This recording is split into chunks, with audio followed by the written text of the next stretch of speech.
เฮือนไอ้ซินลงมาพาดร้านไอ้เขียวแล้วก็มันมีเฮือนกับแพงเฮ้ยจิ๊บเหมือนร้านเสริมสวยกับแพงสูงๆฮะเลี้ยวซ้ายเลี้ยวซ้ายตรงเลยบัดนี้ฮะเลี้ยวซ้ายบอกเลี้ยวซ้ายข้างกับแพงข้างกับแพงเลยเลี้ยวซ้ายตรงอย่างเดียวบัดนี้แล้วก็ตรงอย่างเดียวจนมาฮอด3แยกมึงเสียหน้าปังเพิ่นน่ะเลี้ยวซ้ายมากกับหลังเดียวลูกซ้ายมืออ๋อเฮ็ดจังอยู่ไสดินี่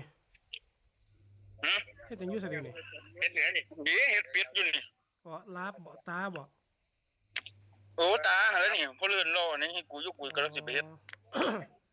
ครับแล้วก็ปิ้งย่างต้มมื้อน่ะกินงัวได้มื้อน่ะโย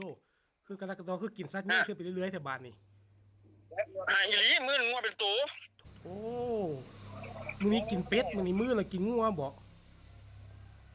ได้คอนเทนต์เด้มื้อก็เลี้ยงปูบัดนี้แล้วกินปูโยมื้อนี้กินสัตว์2เท้ามื้อกินสัตว์4เท้าบ่บาดนี่โยของแท้ซะมันสิมีในบาดในช่วงอยู่บ่ละบาดนี่จักเดียวมาเด้อ